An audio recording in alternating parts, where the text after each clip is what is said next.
like to thank Nursery and Garden Industry Victoria for inviting us along. It's a fantastic opportunity to have industry and our parliamentarians here together talking about all things green. There's such a good display of green life in such a public space at Parliament House.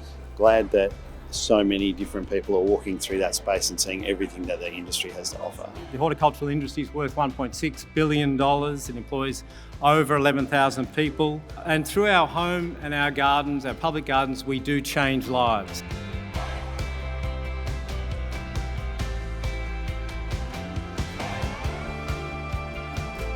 Melbourne's very flat. I drive around and I'm constantly asking people what makes this a good suburb, and I know the answer.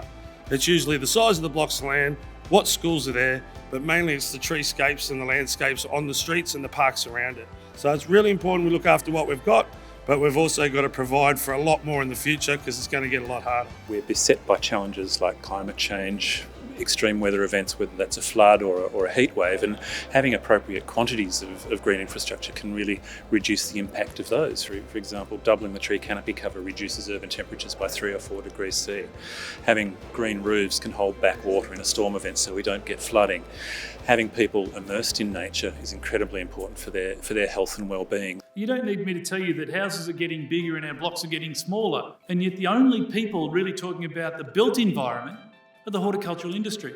Where we live and how we live in the future will be determined by the people in this room. I don't think people realise how important greening is. What the nursery people have done with all the different aspects of how greening and nursery business and horticulture and gardening can all come together in so many different ways, that really makes a difference. And I think it's fantastic. I like to use the word gardening because when I was a little kid, I didn't know what horticulture was. It was just gardening and having fun.